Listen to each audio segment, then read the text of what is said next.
ಪುತ್ತೂರು ತಾಲೂಕು ಕನ್ನಡ ಸಾಹಿತ್ಯ ಪರಿಷತ್ನ ವತಿಯಿಂದ 19ನೇ ಕನ್ನಡ ಸಾಹಿತ್ಯ ಸಮ್ಮೇಳನ ಕೆಯೂರು ಜಯ ಕರ್ನಾಟಕ ಸಭಾಭವನದಲ್ಲಿ ದೇರ್ಲಾ ಸುಶೀಲಾ ರೈ ನೆಟ್ಟಾಳ ನಾರಾಯಣ ರೈ ವೇದಿಕೆಯಲ್ಲಿ ಡಿಸೆಂಬರ್ 9ರಂದು ನಡೆಯಲಿದೆ ಎಂದು ಪುತ್ತೂರು ತಾಲೂಕು ಕನ್ನಡ ಸಾಹಿತ್ಯ ಪರಿಷತ್ನ ಘಟಕದ ಅಧ್ಯಕ್ಷ ಬಿ ಐತಪ್ಪ ನಾಯ್ಕ್ ಹೇಳಿದರು।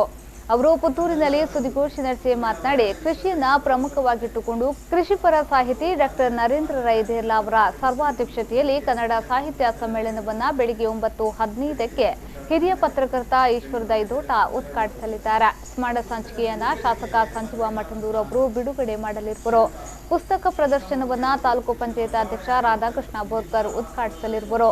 ವಸ್ತು ಪ್ರದರ್ಶನವನ್ನ ತಾಲೂಕು ಪಂಚಾಯತ್ ಸದಸ್ಯೆ ಭವಾನಿ ಚಿದಾನಂದ್, ಕೆಯೂರು ಕ್ಷೇತ್ರ ಕಲಾ ಪ್ರದರ್ಶನವನ್ನ ಕರ್ನಾಟಕ ಪಬ್ಲಿಕ್ ಸ್ಕೂಲ್ ಶಾಲಾಭಿವೃದ್ಧಿ ಸಮಿತಿಯ ಕಾರ್ಯಾಧ್ಯಕ್ಷ ಎಸ್ಪಿ ಜಯರಾಮ್ ರೈ ಬಳ್ಳಾಚೆ ಉದ್ಘಾಟಿಸಲಿರುವರು। ಮುಖ್ಯ ಅತಿಥಿಗಳಾಗಿ ತಾಲೂಕು ಪಂಚಾಯತ್ನ ಕಾರ್ಯನಿರ್ವಹಣಾಧಿಕಾರಿ ನವೀನ್ ಪಂಡಾರಿಯಚ್, ಕ್ಷೇತ್ರ ಶಿಕ್ಷಣಾಧಿಕಾರಿ ವಿಷ್ಣು ಪ್ರಸಾದ್ ಭಾಗವಹಿಸಲಿರುವರು ಎಂದು ಹೇಳಿದರು।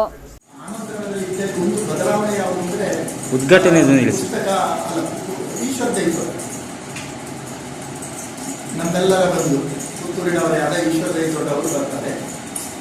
ಅವರು 6ನೇ ತಾರೀಕು ರಾತ್ರಿ ಬಸ್ಸಲ್ಲಿ ಬಂದು ಬೆಳಿಗ್ಗೆ ಇಯರ್ ಫೋನ್ ಅವರಿಗೆ ವ್ಯವಸ್ಥೆ ಮಾಡಿ ಬೆಳಿಗ್ಗೆ ಉದ್ಘಾಟನೆ ಮಾಡಿ ಅವರು ಬೆಂಗಳೂರಿಗೆ ತೆರಳುತ್ತಿದ್ದಾರೆ। ಪುಸ್ತಕ ಬಿಡುಗಡೆಗೆ ಬರಬೇಕಾದಂತಹ ಶ್ರೀಯುತ ಕೃಷ್ಣಮೂರ್ತಿಯವರು ಇಲ್ಲಿನ ವರ್ಗಾವಣೆಯಾಗಿ ಹೋದ ನಿಮಿತ್ತ ಮಾತ್ರವಲ್ಲದೆ ವರ್ಗಾವಣೆಯಾಗಿ ಹೋದರೂ ಬರ್ತಿದ್ರು ಅವರು, ಅವರಿಗೆ ಇಲೆಕ್ಷನ್ ಜವಾಬ್ದಾರಿ ಇರುವುದರಿಂದ ಅವರೊಬ್ಬರು ಬರುವುದಿಲ್ಲ।